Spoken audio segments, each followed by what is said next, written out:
We live, baby.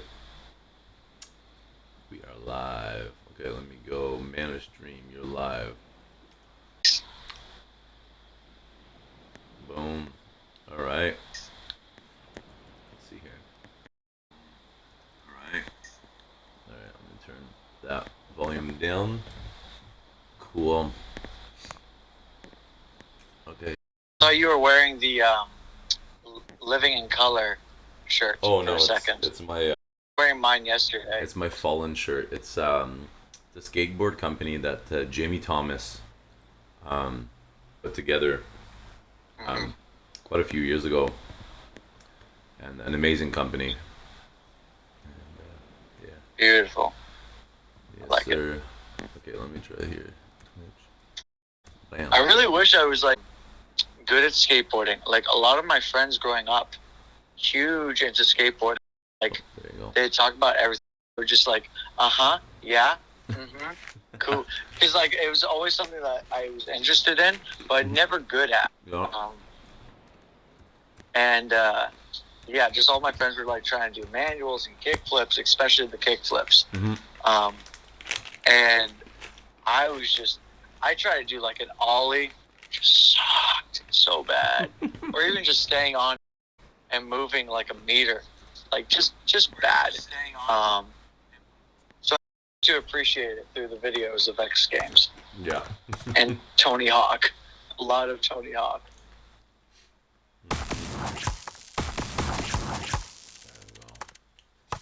Okay, skater challenges. Oh no, I already did these. I forget what I'm doing. Or is it level challenges? I forget. Alright, well, if you're joining us right now, well, tonight, Zach and I are going to be talking we do best. And I'm going to be eating snacks because I'm starving. It's just one of those days. I don't know what it is, but today I'm hungry. So just want to let you guys know, watching and streaming on my channel. And I'll make sure that the video that we've streamed will be to YouTube on Fridays. So today's video will be uploaded on YouTube. So that's how I'm going to do it. Fridays is too hectic with work and family and stuff, so Monday I'm off. Then that way we can meet and stream a little bit. So we're not so late. But today I'm going to be playing Tony Hawk Pro Skater 1 and 2, which is an app stick. Love this game growing, and I absolutely adore it. Absolutely love it. And they came out with the remastered version. Which, by the way, apparently, so they did Tony Hawk Pro Skater 1 and 2, which is the remastered version.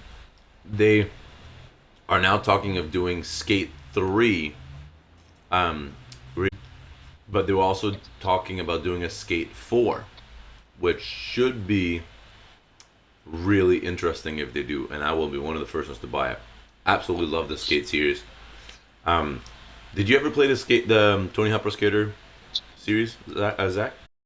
So I played friends, like the rich friends who could afford consoles at the time. And almost always they had Tony Hawk. It was just one of those games. Really enjoyed. I remember there was one where you could like did like an ollie. Okay. At everybody, and I loved it. And then on Nintendo, like the first portable SPs, Yeah. I think is what they were called. That was like one of the first games I actually like mastered. Okay. I basically, it was like one of those things where I figured out if I could alt manual, and I can get my balance high enough, and I just stick on manual. There's so many combos I unlock and just button mash, and I was basically guaranteed to like go as long as I needed to, and get however many points I needed. and that was my plan. Right. Did you ever play Tony Hawk Underground? I don't know, to be honest. Oh, bro, that was one of the best ones. Um, Cause you could get off your skateboard and like walk around. Probably then, or at least one of the ones after that. I played one where you had a story, wasn't it? Yeah, that would be. Yeah, they pretty much like revamped the whole like Tony Hawk, like the whole skating thing. Like a really good technology where you could literally like, if you had the equipment with your computer to scan, you could your character to have the exact same face as you. Oh gosh, I do not remember that. Like something that was marketed on the back of the original PlayStation 2 case. Really? I don't remember that. If it's the same game we're talking about. Yeah, maybe. I don't know. It doesn't sound familiar at all. That's fine. Not at all. All right. Well, let's get cracking on this conversation, Zach. So today the topic is religion versus relationship. Is there a difference? You know, there's a lot of people that you hear talking, well, Christianity is not a religion, it's a relationship. Well, you know, what do people mean when they say that? Is Christianity a religion? Is Christianity a relationship? What is the difference between the two? Yeah. So why don't you get us started, Zach, with, I know you've done some research there with the definitions and stuff, so why don't you give us some intro with that, and then I believe you got some questions that, you know, for me to answer and for us to talk about, and so you can go ahead and take over from now, and yeah, go for it. Beautiful. Well, hello everyone who is currently watching and will be watching on YouTube. Yeah, so again, we like to just give context so that everybody's on the same page when we start these conversations, so that when people add their thoughts on Twitch, assuming what they have to say is friendly for everybody, it's just everyone's on the same page and we can have a much better conversation.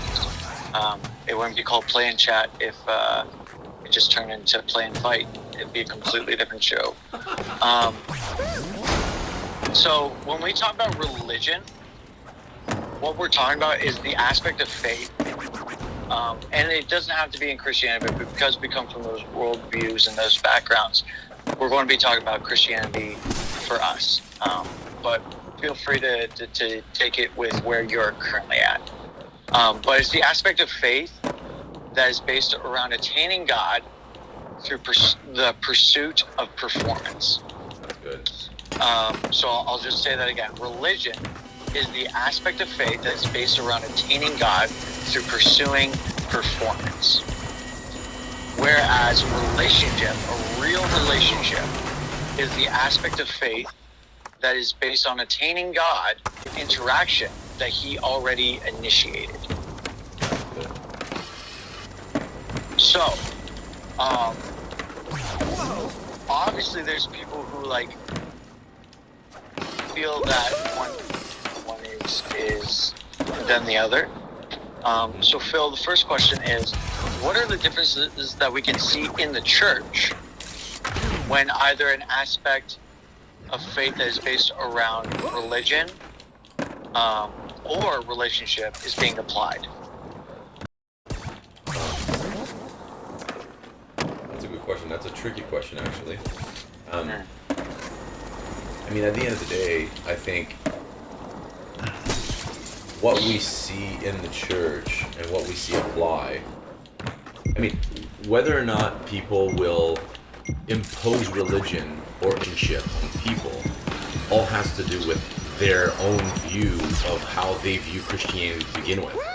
So like, and God. And yeah, exactly. So their relationship with one another, but their relationship with one another, our relationship with one another will always depend on our relationship with our Father, with God. So if they view God as a relational God, then we'll tend to treat people relationally. But if we view God in in a religious manner where we feel the need to try to prove to God as to why he should accept us or why he should love us, like we try to give him a reason to, then that's exactly how we're going to treat people. So it's very dangerous if you have a leader in the church, whether a pastor or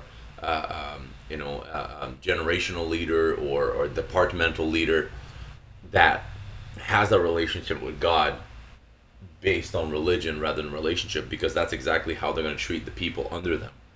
The people that follow them and the people that are on their team are going to get treated in the same manner that they think God is treating them. So if they think God is treating them in a way that they need to earn their stay, for lack of better terms, then that's exactly how they're going to treat people that they lead. And that is very dangerous.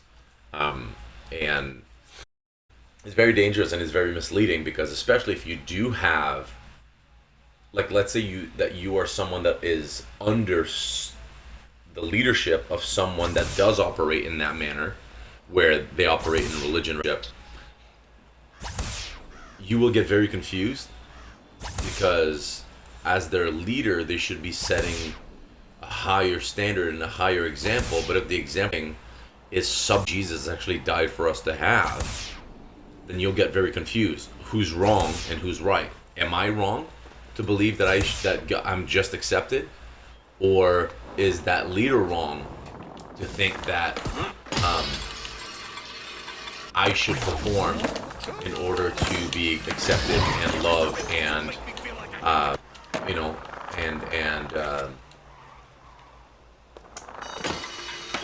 and feel like I have value, right? Because that's the thing, right? And a lot of it also really stems out of identity and value, because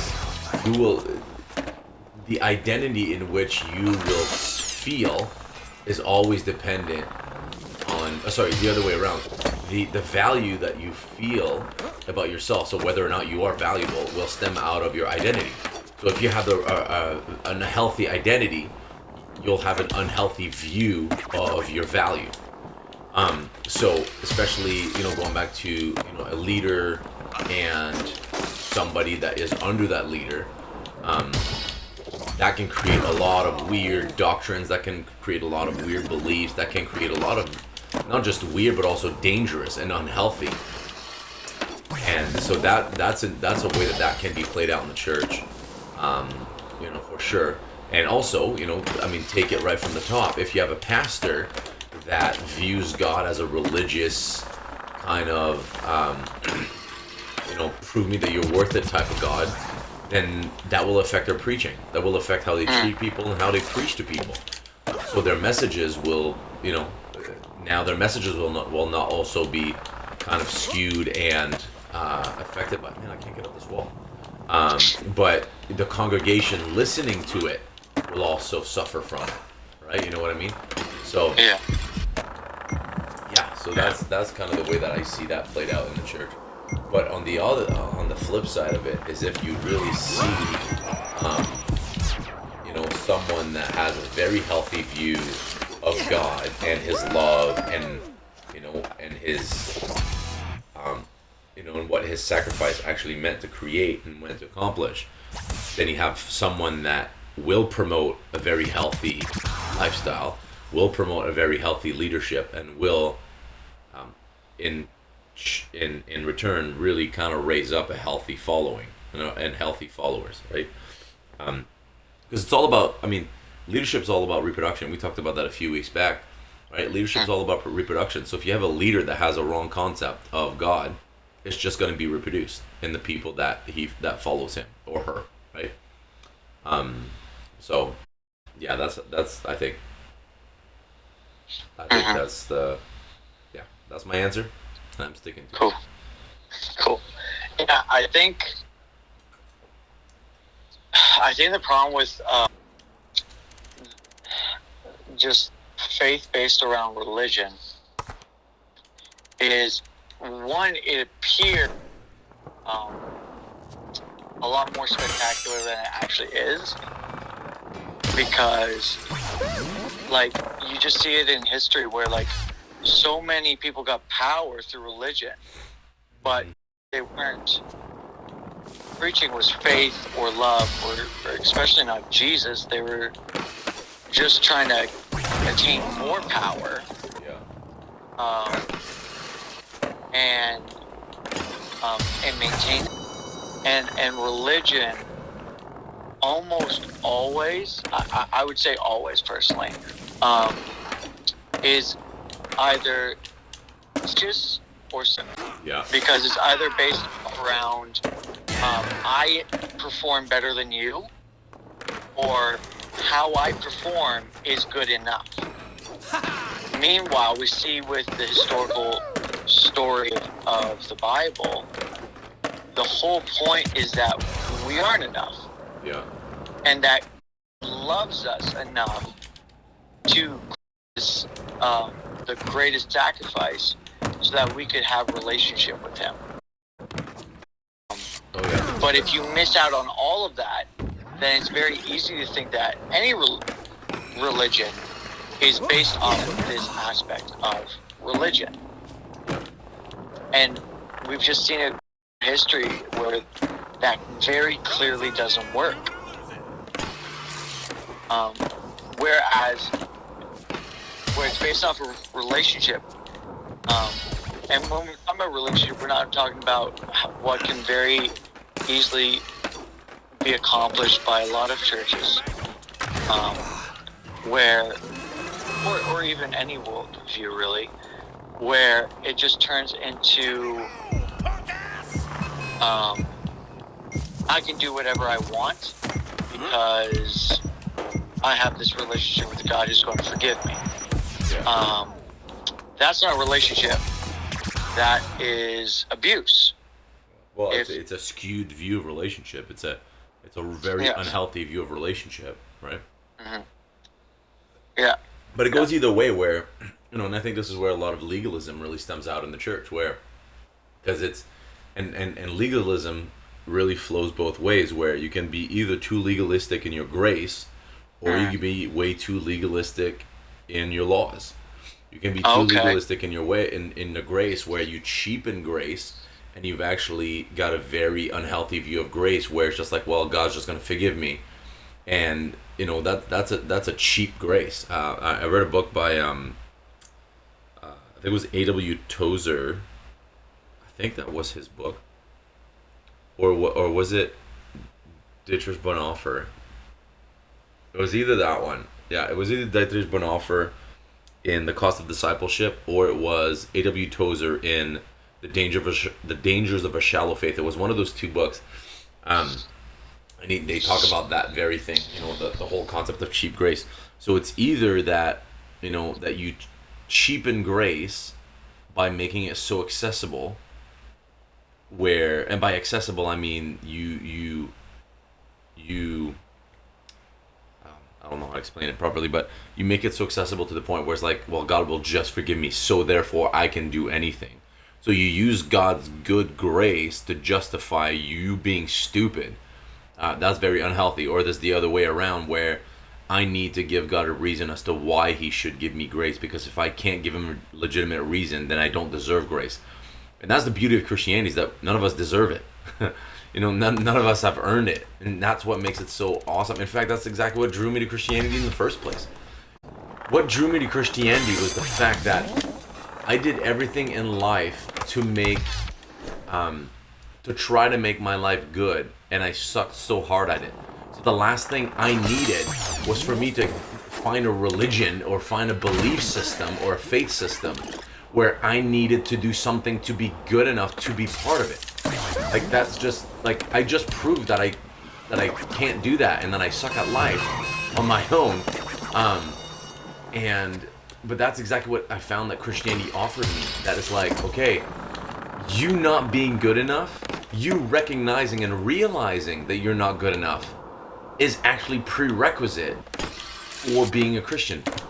You know what I mean? Because the moment you realize you can't do it on your own is the moment that you realize that God is enough for you, and that God is everything you need, and that God is everything you'll ever need, and God is actually everything you've ever wanted but never knew you did. That's exactly what drew me to Christianity in the first place. Not that, hey, I'm good enough, so I want to be a part of this. but rather I can't do it. What hope is there for me? His name is Jesus Christ. Like that's exactly what I think is the beautiful thing about Christianity. But unfortunately people have really screwed things up on both sides of the spectrum. Whether they cheapen grace by making it so just, not a big deal, or that they've made things so legalistic that really there's no chance ever for anyone to actually be able to ever accept Christ. And it's like both are very unhealthy. But yeah, I think because the reality of just any relationship is that, like we said in the definitions, it's an interaction. If what you do doesn't matter, then it's not a relationship. And if only what you do matters, then it's not a relationship. yeah. And then you see, like, in the Bible, where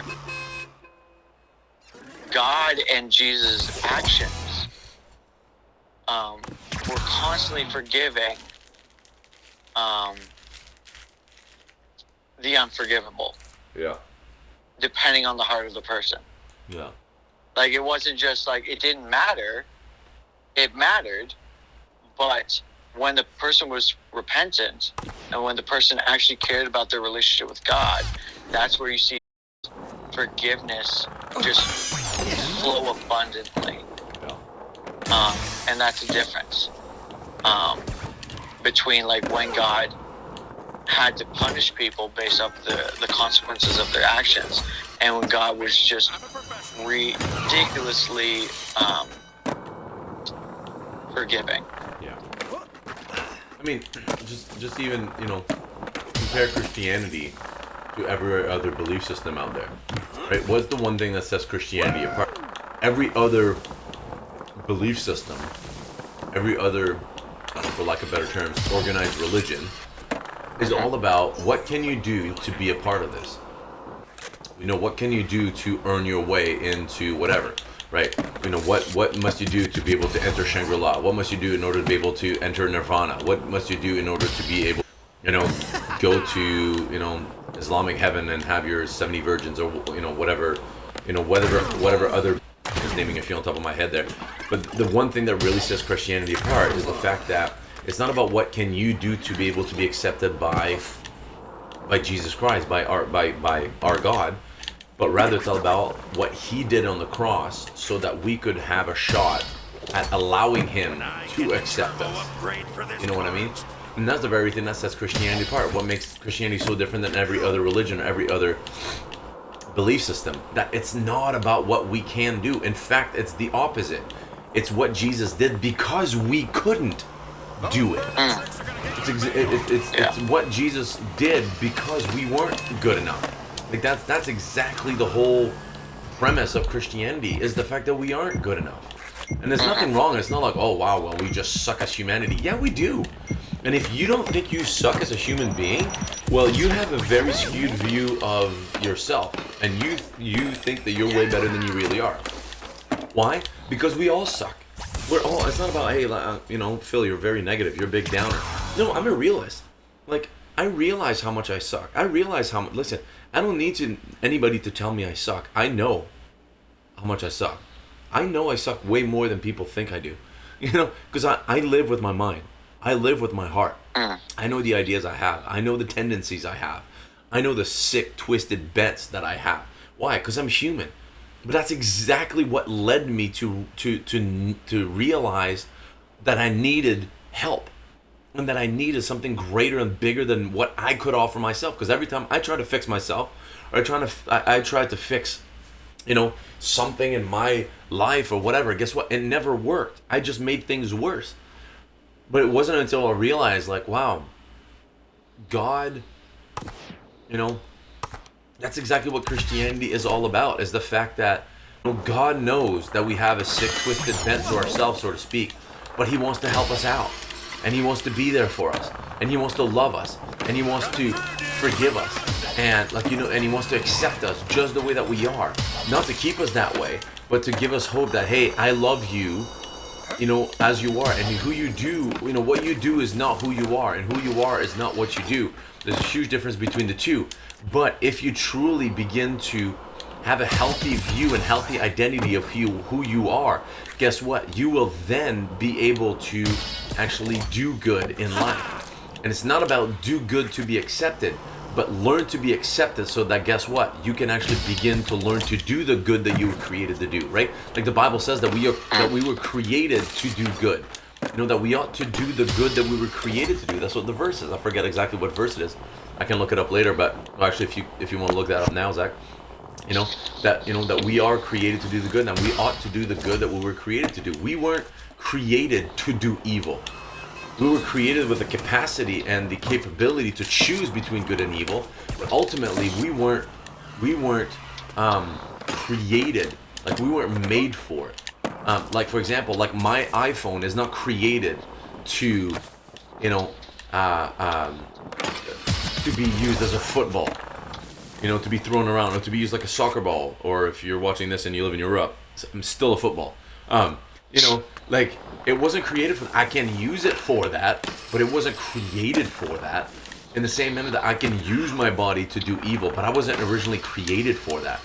But the moment that you realize that, that you were created for good, and that you realize your identity within your Creator, which is Jesus Christ, guess what? You can actually begin to step into and to do the good things you were created to do. Not that you're accepted because of that, but rather that now that you have a realization of who you really are, you can actually begin to do the good.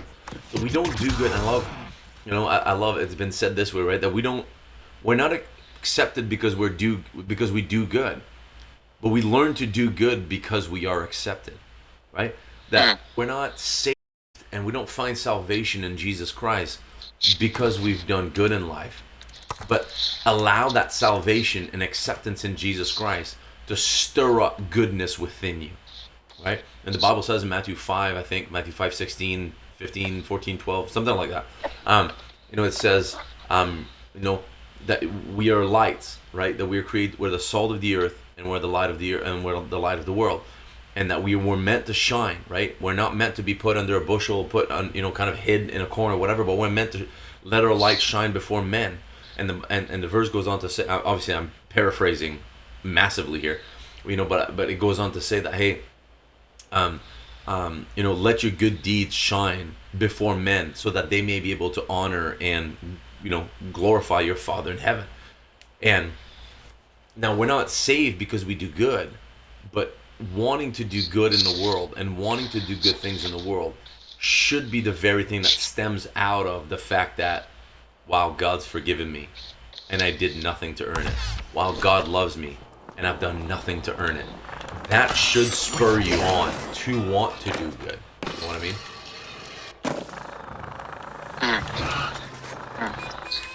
Yeah, and I had a question that was basically the exact same thing, but how do we see it as not in the church, but in the world? But I think really it's the same, but religion is the might not same, be like but it's the not. organized organizations. It's the same, but it's more backwards. like you can have a religion based around just work. You could have a religion based off of like being tolerant to others so that you can be tolerated, or comfort or materialism. Those are still religions. They're just not organized religions. Yeah. Now, the interesting is this, that so within the church, we just talked about that, but I think within the world, whether people realize it or not, the idea of religion, as in earning acceptance through your work, or finding your worth through doing, is still very prevalent. If anything, I find it actually even more prevalent within the workplace than I do within the church. Because, like, how many people do you know And and how many movies and books have been written about this, especially movies. That's like, that literally people's work, they are literally their lives, and that people, and if they're not able to produce, they feel worthless.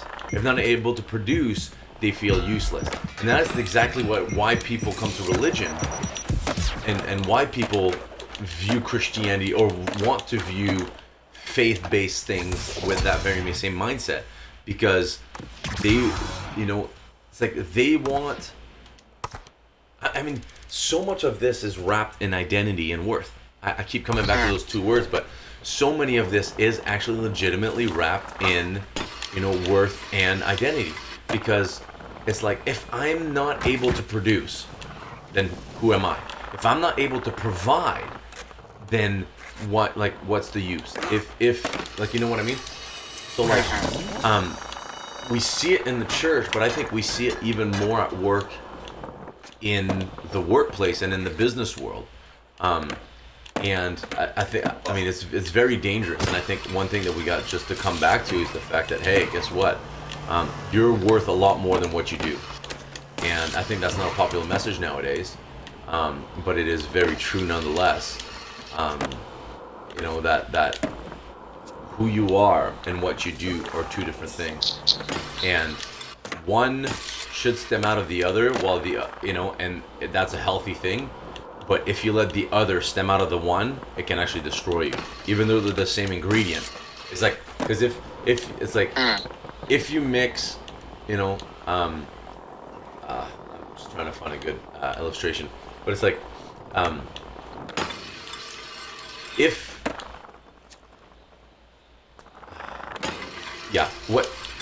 who you are should never stem out of what you do, but what you do should always stem out of who you are.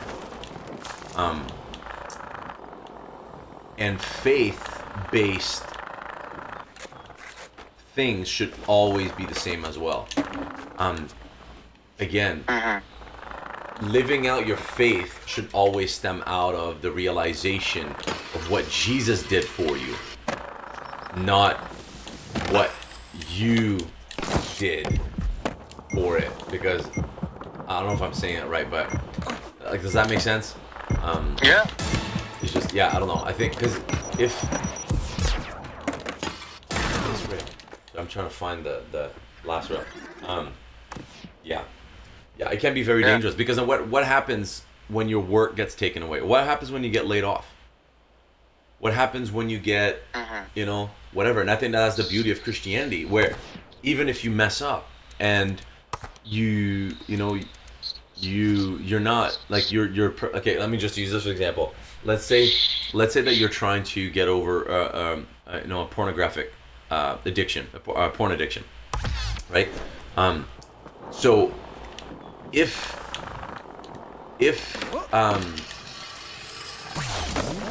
your identity stems out of how good you are, then you're only as good as the days that you're able to overcome your addiction.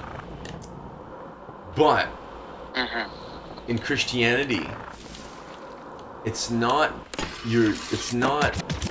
about, hey, I was able to stay pure today, so God will accept me. Or, man, I messed up today, so I need to kind of figure out my salvation here. That's very unhealthy, and that can be very destructive. And that's really not a way to live. But that's exactly the beautiful thing about Christianity, is that whether or not, listen, if you haven't, watched porn or masturbated in a month, let's say, congratulations, that's awesome. But what about if tonight you screw up? Okay, that sucks, but guess what? Jesus still loves you. God still accepts you. And God still wants to lavish his love and acceptance on you. And it does not diminish your worth. It does not diminish who you are to him. You are still his son. You are still his daughter. And that doesn't change. Now, if you view, that's how you view things in the through the lens of relationship. But if you view that same scenario through the lens of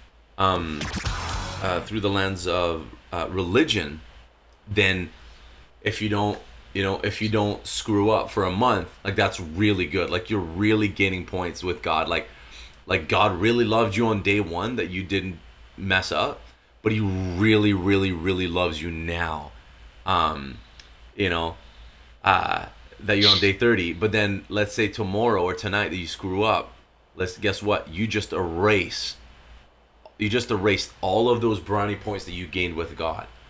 And that is not a good way to live. But that is what it is to live in religion. That God's love towards you, really dependent on your good track record. How long you can stay good. Exactly. But guess what? None of us can stay good forever because it's impossible. There was only one perfect human being, and that's Jesus Christ. There's a song by, I was listening to this song a few weeks ago. You know, like when you like listen to music and like you're just kind of like listening and no big deal, whatever. But then like one day you actually like take the time to really listen to the lyrics, and oh my gosh, and you just gain like such a greater respect for that song than you've ever had before. Even though nothing's changed, it's just that you actually took the time to actually listen to the to the words. I think, was it Gyra by Elevation Worship? Hold on. I think I think I know what you're talking about. I think wait. I think I know what you're talking about. Let me pause the thing. Is this the one? Hold on. I'll never be more loved than I am right now. I'll never be more loved than I am right now. Holding you up, there's nothing I can do to let you down. I wasn't holding you up, so there's nothing I can do to let you down. I mean, think about that. I'll never be more loved than I am right now. And I wasn't holding you up, so there's nothing I could ever do to let you down. How powerful is that? Like, bro, that is, sheesh. I don't know why. It's, by the way, for anybody that's watching, that song, it's called Gyra, which is Jireh, by a band called Maverick City Worship. City. And sheesh. Anyways, I'll never be more loved than I am right now. Like when you really let that idea and concept sink in, gosh, that is so freeing. And that's exactly what I found in Christianity, is the freedom of, I can finally take the mask off.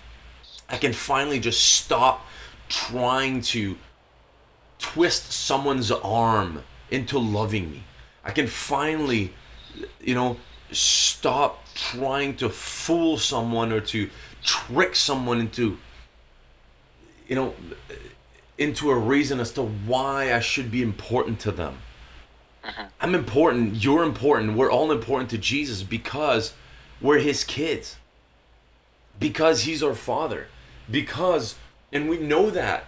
And we can be confident in that belief, in that faith, because of what He did on the cross. I love the fact that Jesus didn't come on the cross because we ever gave Him a reason to, but rather He came down on earth, lived a perfect life, kicked Satan's butt, and died on the cross, a sinless life, so that we could be purchased, and really to pay the price for you and I.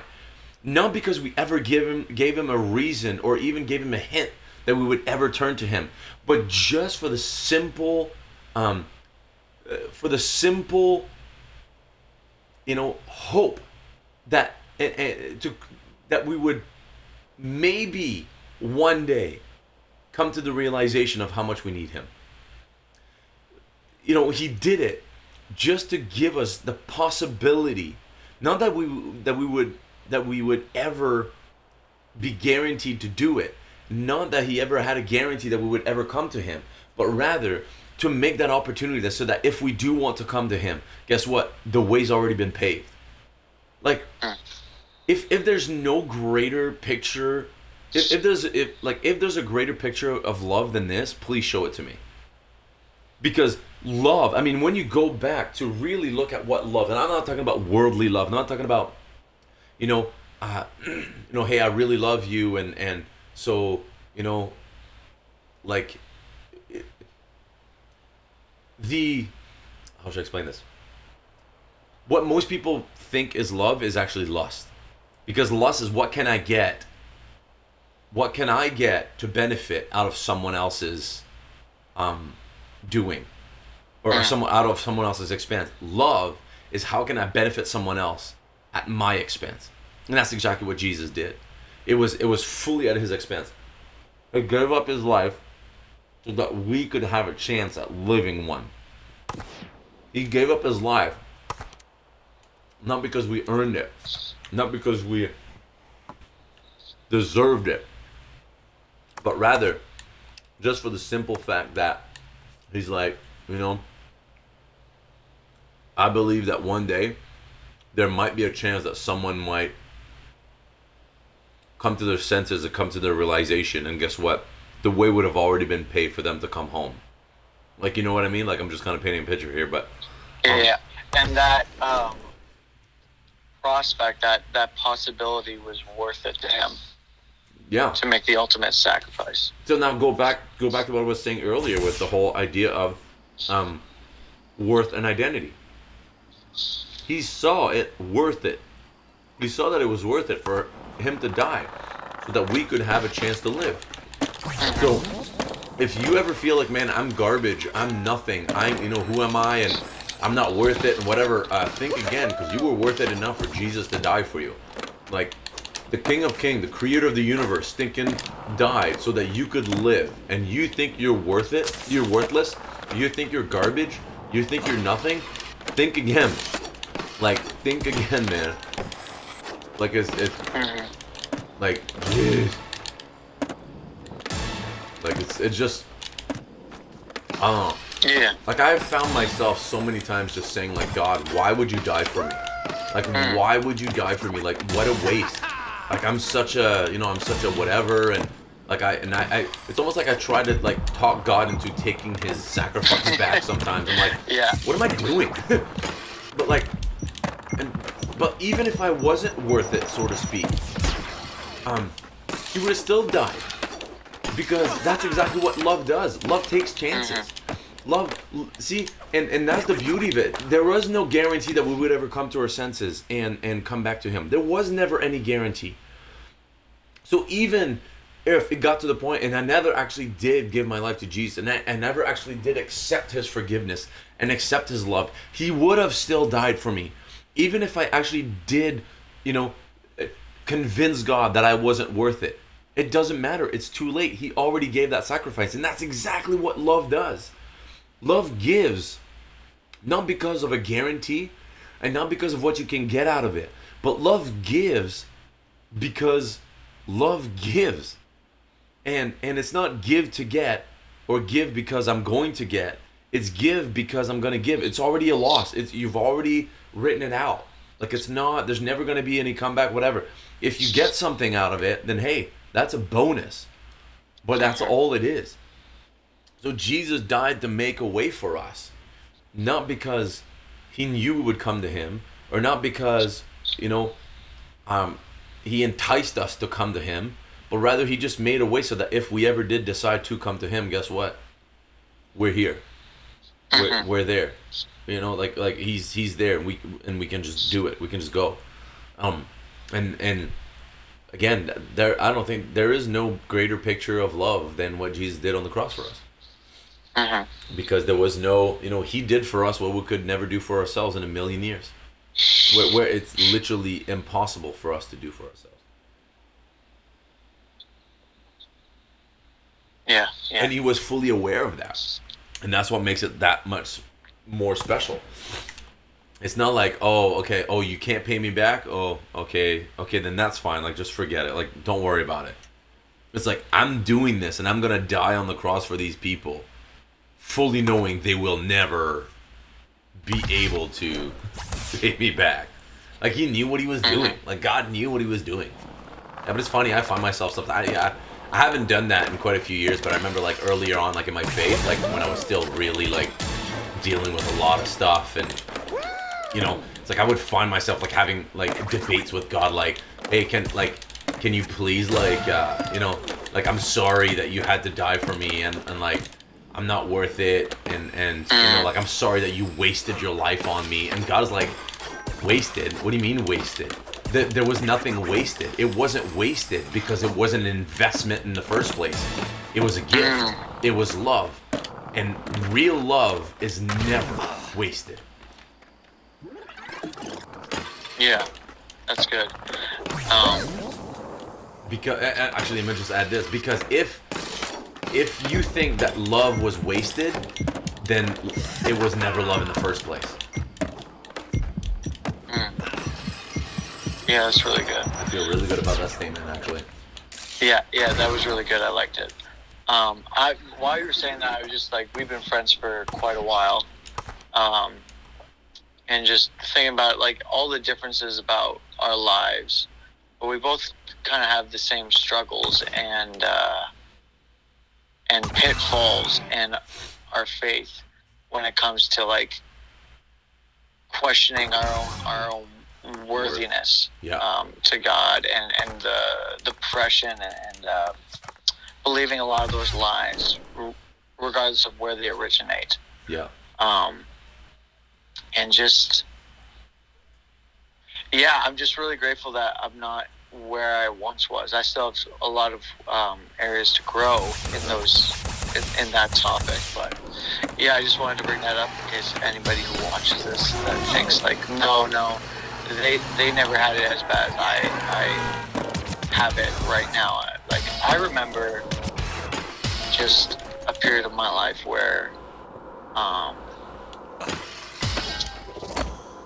definitely I now see it as a performance mindset and very much a religion mindset, where like I wouldn't get emotional about things publicly, but then at some point it came where like I would wait until everyone was asleep in my house and I didn't have anything to cry about, but I would just look in the mirror and I would just start sobbing uncontrollably for like an hour, maybe two,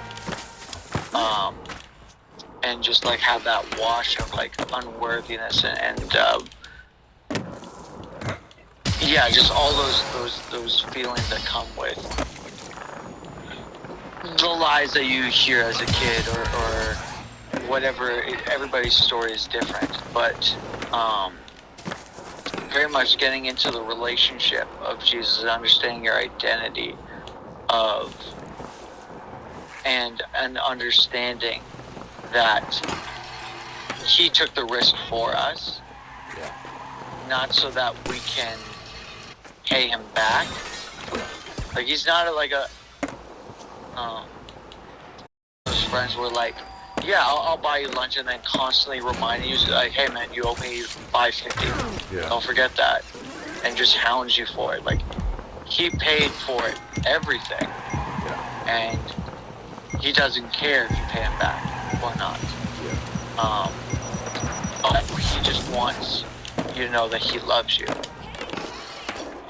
and have that partnership, that relationship. That's what he truly desires. Yeah, and I think a lot of this really stems out of, even as we were just talking about, growing up and stuff. And I think a lot of this really stems out of us growing up. Like, I mean, you look in school, right? As long as you perform well and you listen in class and you do your thing and you don't fool around and, hey, guess what? The teachers will pat you on the back. They'll, wow, congratulations, give you a good grade and all that stuff, right? And but then the second that you fool around or you don't listen or you have a bad grade, it's like, and you're stupid, you're an idiot, or whatever. And it's almost like a society almost trains us to perform, because we're rewarded when we do, and we're either made fun of or yelled at or whatever when we don't. So it's hard because so much of our society, and going back to that second question, right? Like, we can see it in the church, but we also definitely see it in the world. But the thing is that our whole society thrives on, dang it, thrives on performance. And having your identity based around that. Oh yeah, absolutely. I mean, you look at, not to say that this is necessarily a bad thing, right? But promotions and positions, and they're all based on how you do. And not to say that we should throw all of that out, but I think at the end, because there is a very good aspect of that, there's a very healthy aspect of that. But at the end of the day, if your entire identity is wrapped up in that, that's where it can get dangerous. You're not worthy, and you're not more valuable as a human being because you perform better than someone else. Identity comes in being, and so production to identity, because identity has nothing to do with production in the first place. But it's hard to remember that when we're so part of society that is that promotes production. If you do more, you get paid more. If you do more, you get more responsibility. If you get more responsibility, you get more fame. If you get more fame, then you climb the ladder, whatever. It's all about positional, hierarchical authority and hierarchical, organization. So it is very, very much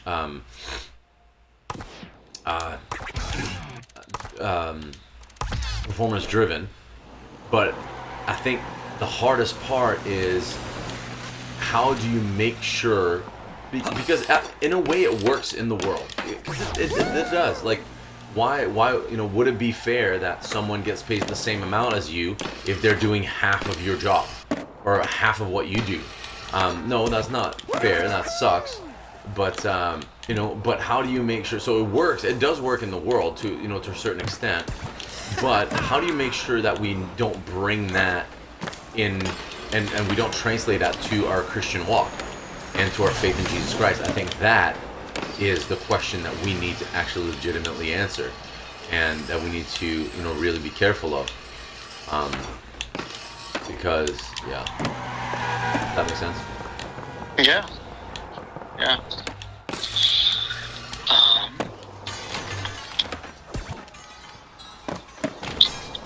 Okay, so what does the aspects of faith, again, being religion and relationship, what do they say about, we've already kind of touched on it a bit, but there being an intelligent designer of God? Like, if there is an intelligent designer, a being that has created us, and thus we are created, if they created based off of religion, what would that say? And then again, for relationship. I mean, so much. At the end of the day, here's the thing: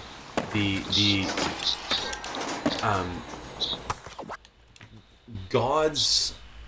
So I'm just gonna say God, as in I'm gonna encompass all religions and all faiths and all belief system into one. The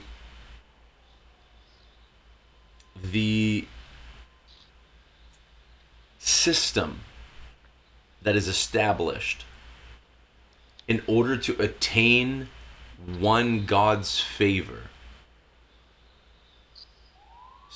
or salvation for that matter, speaks more about that God than it does about the people. And and the thing is that, again, the thing that sets Christianity apart from every other faith or belief system is the very fact that number one, I think it really speaks of Jesus' understanding of his people. He knows we can't do it. He knows we can't be perfect. He knows we don't have what it takes, which is why he laid his life down for us. And so it speaks, number one, of legitimate love, legitimate care, legitimate graciousness, and mercifulness. Like, it really proves how merciful and how gracious God is, to the fact that he was willing to pay the price, for us, whether or not we could ever pay it. But the flip side of that is that, and it also speaks to me of how relevant and how good God really is, because and how like close God really is. He is not distant. He's very much involved in our lives, and he very much cares for us, and he's very much willing to take every barrier out of the way that could keep us from him. Now there's still a choice that we have to make. We're going to accept that, but it's not about something it's accepted or not. Like it's the requirements are so like basic. It's like when you begin to really study faith and study salvation, as far as Christianity is concerned, there's a beauty and cadence and a huge, poeticness, if that is even a word, in it, which I think is so beautiful. But on the flip side, what I think it speaks of every other religion and every other belief system, rather not religion but belief system, is how hardened some of these gods are. How like they don't actually really care about all humanity. They don't actually really care about humans, because it's about the whatever because it's not about the humans or the sinners and the people, but rather it's about it's more about the requirement that they set than the people they set it for. But Christianity is the opposite. It's not about the requirement, but it's about the people that need to be saved. Does that make sense? Am I making sense? Like I know what I mean in my head, but I think I'm having a really hard time just kind of put it out right now. But no, I think it makes sense. For me, I think a lot of people could be saying like that's all well and good, but like if Christians are supposed to exemplify this love of God that we keep saying is relational, not religional. Why do Christians suck so bad at that historically? It all comes down to really a bad view of God, because your view and understanding of God will completely shape how you live your life. How you think God treats you will always affect how you treat others and yourself, for that matter. So that's why it is so important to have a proper view of God, and have a proper view of proper God, because you can have a proper view of God, but if your God, little g, is not the real God, well, guess what? You can have a right view of that God, all you want. Like believing is not enough. Believing in the truth is enough. I can believe all I want. I can have faith and have belief, but if I have the faith in a lie, well, guess what? That faith is useless. Having faith is good, but having proper faith or faith in the right things is even more important. And so all that to say that just because you have faith and you have belief, that's a good start, but that's by no means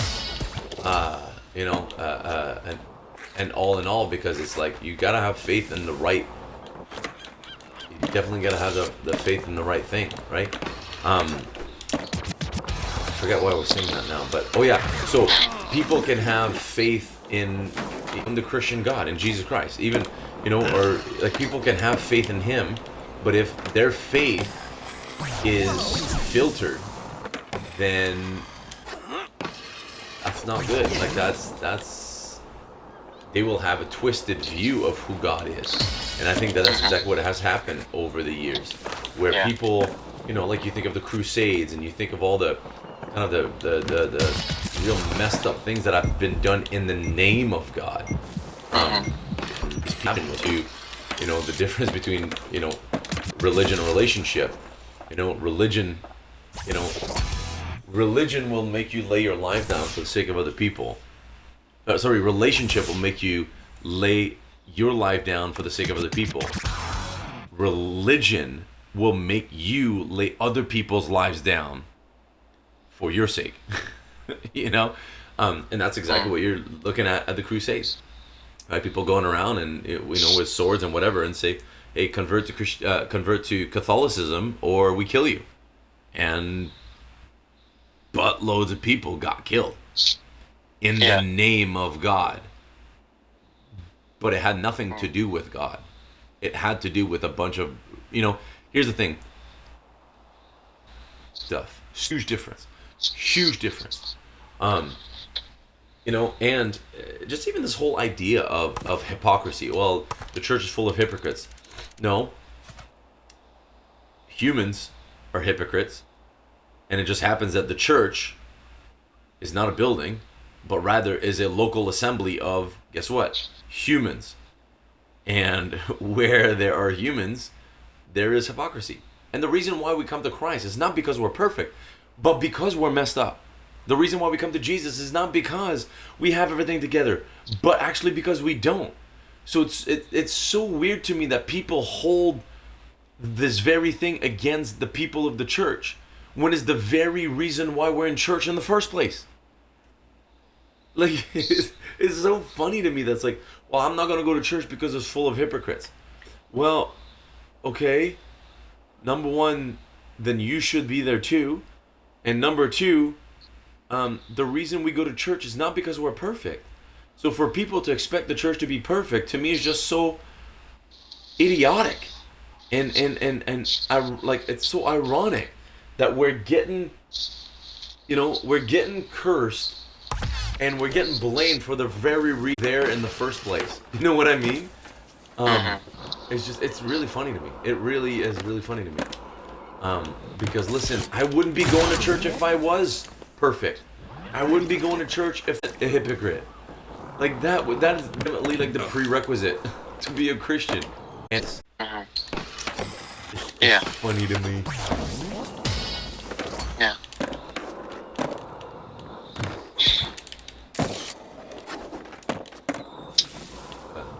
Yeah. It's kind of funny because, like, our performance and our actions are indicative to what we believe, but if we prioritize them, then we almost always fall into a religious mindset, regardless of like the kind of thing that we're worshiping. But it's the same reason that what you just explained is the very reason as to why there are some people in the church that still screw up. There are people in the church that still mess up.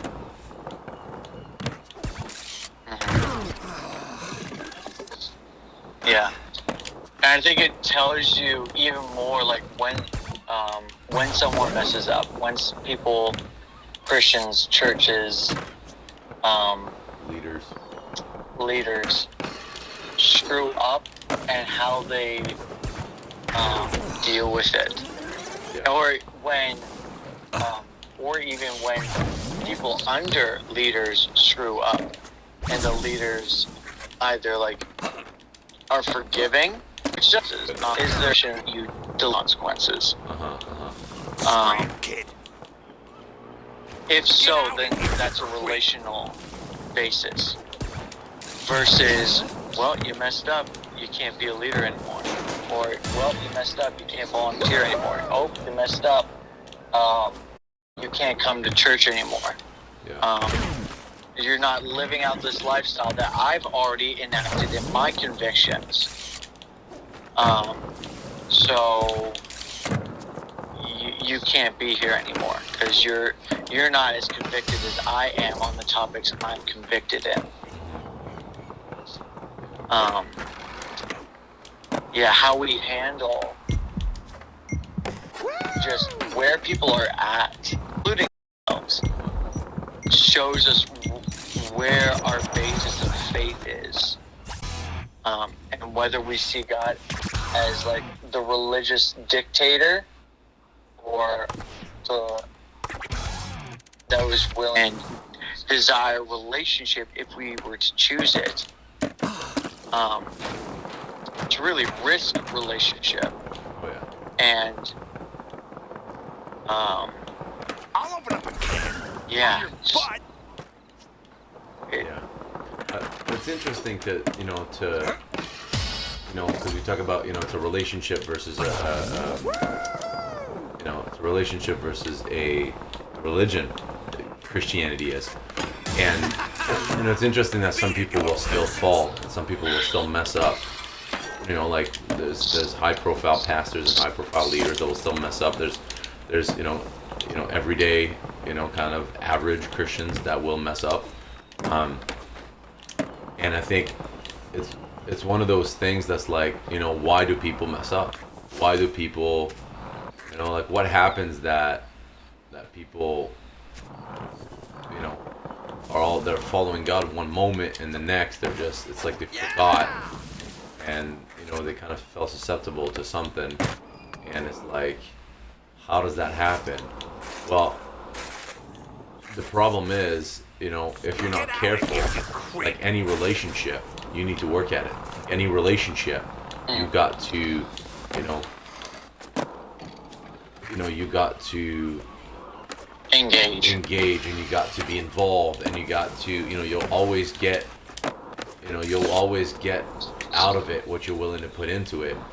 And the reason why a lot of these guys fall is because for whatever reason the relationship got left on the wayside, in the same way that a marriage would kind of just go on the wayside if you just kind of let it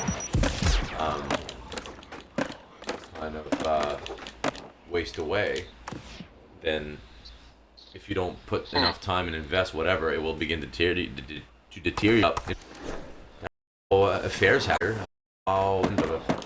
You let one thing go after another, and you stop paying attention to your spouse, or you stop, whatever. Well, Christianity is the same thing, and I think that's an important, vital thing for us to remember as well, and to even talk about. The fact that it is a relationship. It is so important for us to make sure that we're, in constant communion with God, in constant conversation with God. Now, and I'll open up a I don't know where I was going with that, but it sounded pretty good. No, while you were saying that, it was kind of like, made me think that sometimes we can make relationships into religions by trying to, like, quote unquote, figure them out, and like try to find a formulated response to how we should live in relationship. Yeah. And then in doing so, we turn it into religion. Okay. And not just with God, but even with like our spouses or our friends. It's like, if I act this way, I'll feel like I'm a good friend, or I'll feel like I'm a good spouse, or I'll feel like I'm right with God. But in doing so, you're stepping away from engaging with the other person, the other being, and finding out what they desire in relationship. And so you're doing your own thing, and you're going back to being self-righteous or self-indulgent, which again is the basis of religion.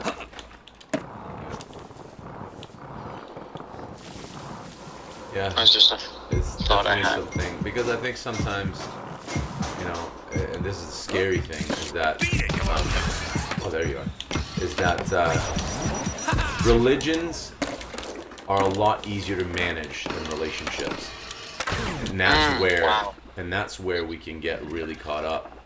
It takes a lot less effort to keep up with a religion than it does with a relationship, because religions, you check boxes. Religion, there's do's and don'ts. Religion, there's a list, there's a checklist. There's but relationships, it's not a checklist. It's not, hey, did I talk to my wife for 5 minutes today? Check. Hey, did I give my wife a hug when I saw her in the morning? First thing I saw her in the morning. Check. It's like because here's the thing: the difference between religion and relationship is this: you can still go through all the ins and out of religion without ever having your heart in it. You can't do that with relationship, because if you do that with relationship, guess what? Relationship over. That will hinder your relationship. But someone can go through in their entire life without ever actually having their heart in it, and guess what? They can still be quote unquote successful to to a certain extent, because it doesn't require your heart. It requires doing. It doesn't require your heart. It requires your hand. Relationship doesn't require your hands. It requires your heart. Yeah. That's my answer, and I'm sticking. That's good. I like it. I think we touched on all the questions. Let me just double check.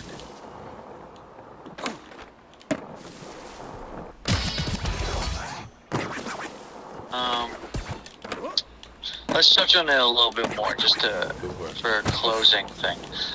So what does it say about Jesus specifically when the Bible repeatedly describes him and God for desired relationship above all else? I think again, it speaks of love for not just the world, but the individual. And I think that the fact that Jesus is not a God of religion, a God of rules, but a God of relationship, is the fact that he actually cares about people. He actually cares about the individual. He actually cares about every person. He sees worth and value in every single human being. That can't be said for a religion of rules. That can't be said for a religion of, lack of better terms, religion. It can't be said about that. And I think that's again that's the very thing that attracted me to Christianity in the first place. Like, I lived my whole life trying to prove my worth to people. It started with school, then it started with relationship. Hey, look at me, I have a girlfriend.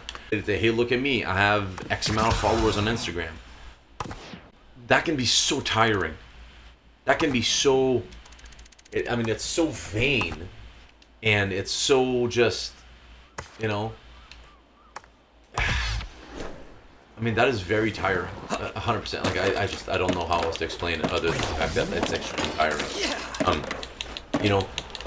But that's exactly what I found to be so freeing within Christianity, is the fact that I lived my whole youth, my whole young life, trying to prove to people was something. When Jesus shows up on the scene and says, hey, guess what? You are already something. I created you already with this inner, capability, and not even capability, or not even ability, but just position of you are something. Why? Because you're my son. Because you're my daughter. Not because of what you've done, not because of what you can do, but because of who I am, because of what I've done, and because of who you are. That is what really sets Christianity apart, again, from every other faith system, from every other belief system, from every other, for lack of a better term, religion. It's and that's what attracted me so much to Christianity. I was, looking for, other religions. I was looking into Buddhism. I was looking into Hinduism. I was looking into Islam. I looked into a lot of different religions, but for me, it was all like, okay, I figured out what are the manageable parts in these religions. What can I do? What can I achieve? Okay, well, this should be easy. I can do this, or I can do that part. But there was always this thing where I constantly fell short, and in a life where I'm constantly feeling guilty and shame, the last thing I needed was to feel guilt and shame from within my religion. When Jesus said, hey, I died to take your shame and guilt away, that you don't have to feel guilty and feel ashamed, whatever. Why? Because you're forgiven. You're loved. It doesn't matter if you can't perform, because that's not where your worth comes from. You are not what you do. And that is what, for me, like, that's what Jesus is all about. He's all about, listen, I know you're not going to be perfect. I'm not expecting you to be. I know you're not always going to get everything right, but it doesn't matter. All I want is a relationship with you. All I want is for you to let me love you. Like Jesus is so, like I get so fired up and passionate talking about it, because it's like it's just, I don't know, man. Like it's just, I still can't believe. I still have such a hard time to believe that. I mean, going back to that song, right? Gyra by Maverick City Worship. Maverick City Music. I still, it baffles me. I will never be more loved than I am right now. I wasn't holding you up, so there's nothing I can do to let you down. Like,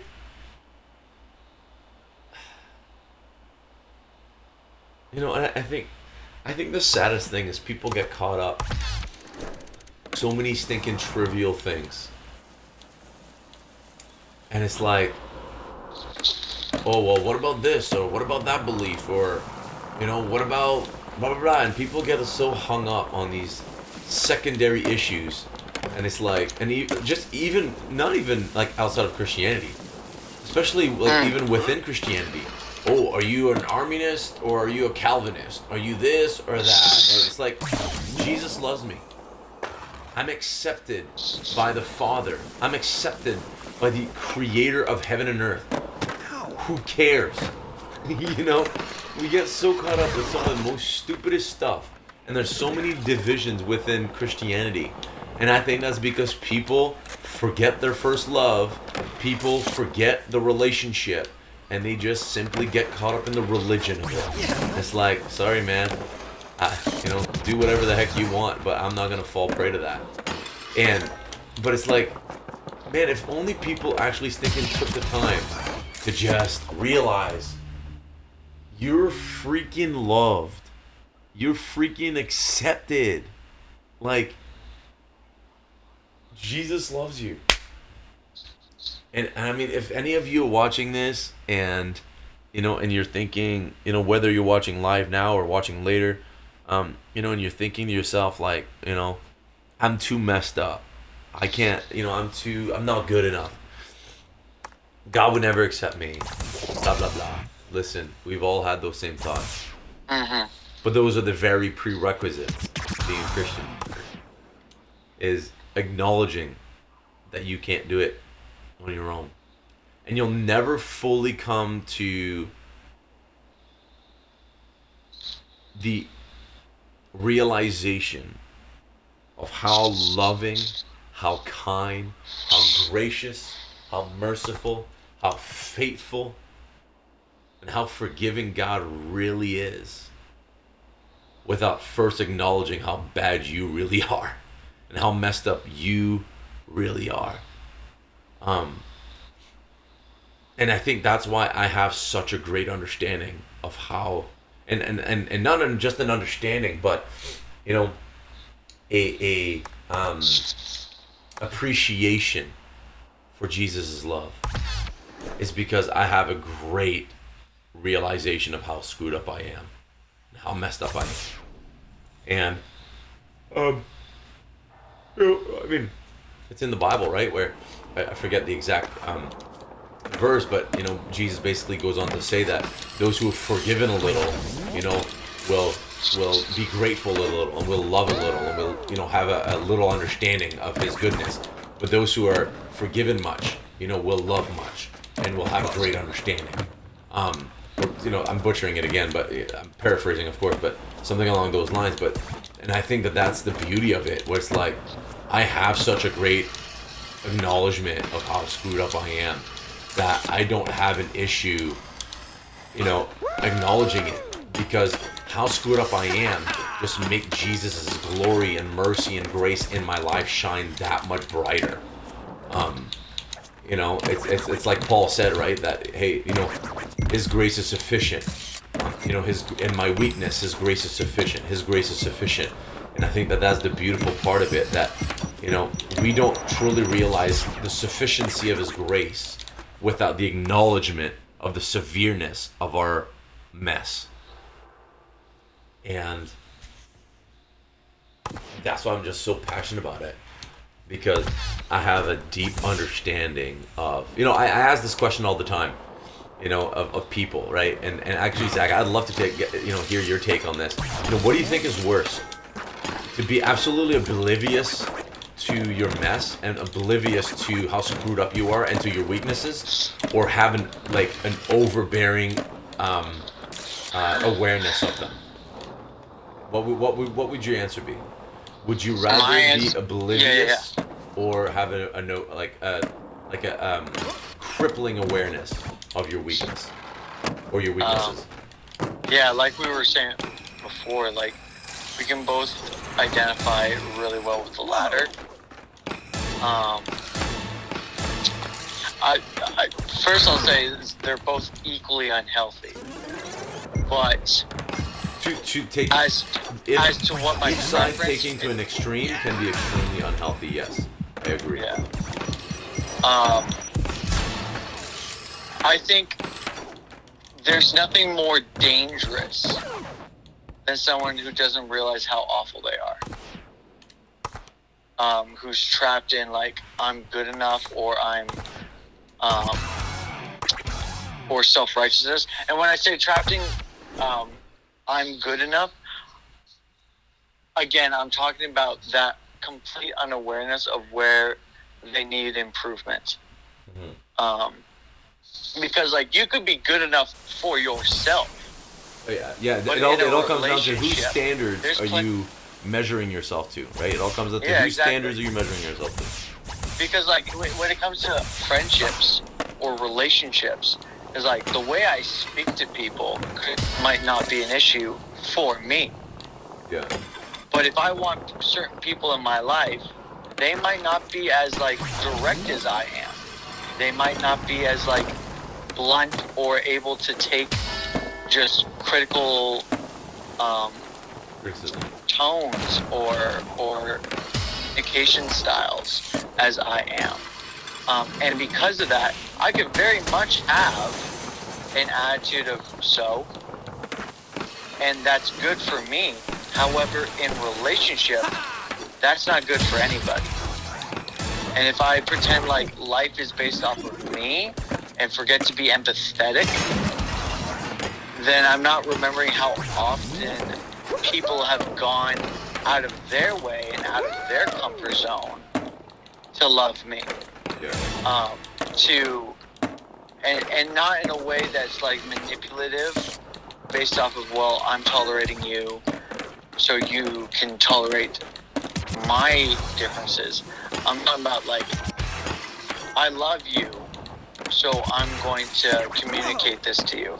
Or I love you, so I'm going to help you to be aware that you make me feel this way sometimes.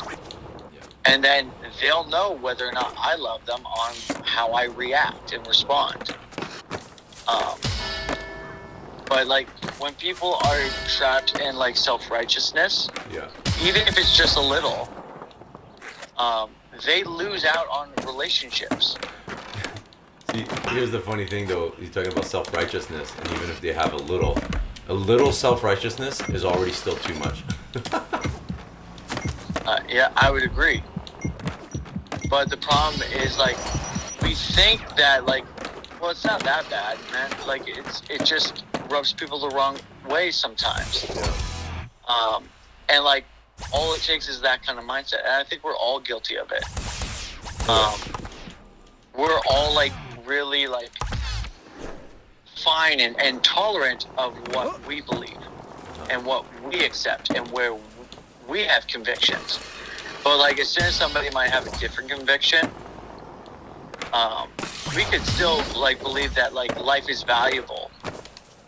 But I mean, there's certain topics that just came to the top of my head as soon as I said life is valuable. Whereas how people go about it is going to be completely different. And whether or not you still respect them, honor them, and love them, despite where they're currently at and their differences on how life can be valuable, says a lot. And if you're unaware of your inability to love and respect and honor people unconditionally, you're going to lose out on some great relationships. That's just reality. And if somebody, and I'm going to say this, Phil and I love you enough to just say that. There might be some things in your life right now that people who mean well aren't bringing up. And they think they're doing that out of love, but it's really hurting your relationship with them. Yeah. And that's not fair to you, but that's where relationships really get messy, right? But like the people who I have the closest relationships are where mutually on both sides, I can give communication based off of, hey, when you do this, it makes me feel this way. And then when other people say, hey, I don't know if you realize it, but when you said this, it came across this way. The people who care about me the most aren't worried if I'm going to get offended. They worry if I'm going to become a worse human being.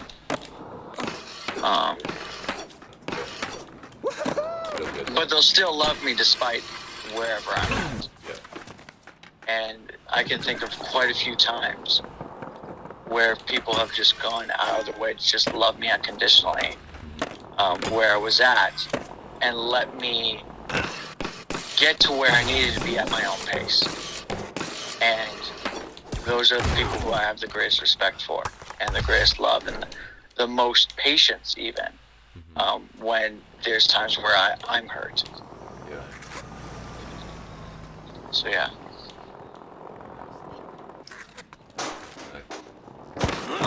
Before we close, is there anything you want to add, Phil?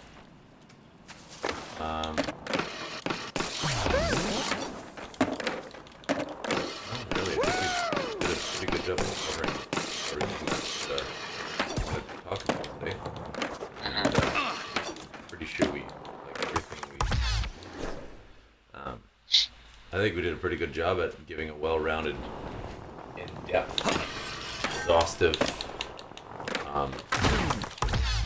talk about this topic, which is really good. Awesome. Yeah, no, I don't. I feel pretty good about this talk, actually. Beautiful. All right, well then I'll get to the closing statements. Guys, we just want to thank you for just being a part of this Play and Chat.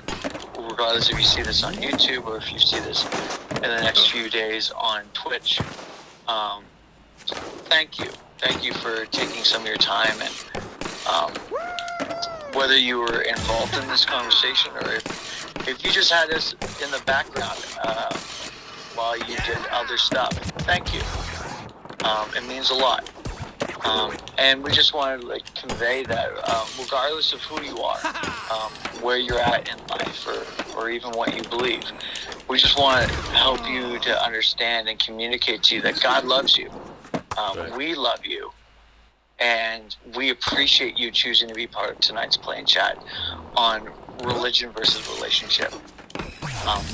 Again, thank you, and God bless. Yeah, and listen, if you guys ever have any questions or maybe topics that you'd like for us to kind of hit or talk about or discuss, man, hit me up. Hit me up, DM me, or I have my Instagram in the bio, so you can always hit me up on there, and and man, let us know. I wanna be able to answer some questions that we're not professionals by any mean. The reason why we did this, not because we know a lot, but because we like to talk a lot. But we do know some things, and so I do want to give us some credit to some, a little bit of credit. But yeah. So if you have any questions about anything, please message us and message me and shoot them our way, and we'll do our best to answer them as best as we can. Again, we are not professionals, but we can do some research, and we can kind of try to equip ourselves and prepare ourselves for the conversation and go from there. Yeah. All right. Do you want to pray tonight, or do you want me to pray? Sure, yeah, for sure. All right, Father, we thank you tonight for the opportunity, God, to be here, the opportunity to talk, the opportunity to pray, the opportunity to play. And God, I thank you that you're not a distant God. Lord, you're not a dead God. You're not a, irrelevant God. You're not a God over there. But Father, you're very present. The Bible says that you're as close as the mention of your name, Jesus. Father, that the Bible also says that you are very time about us getting our lives together so we can be accepted by you, but rather it's about us just simply accepting what you've done on that cross 2,000 years ago, the fact that you laid down your life for us, the fact that you made a way, you died so we could live. And God, that, and once we accept that, Father, that we would allow you to help us change, not on our own, but with your help, Jesus. Father, I just thank you today. Pray that you would bless your people and bless us. And until next time, in Jesus' name we pray. Amen. Amen.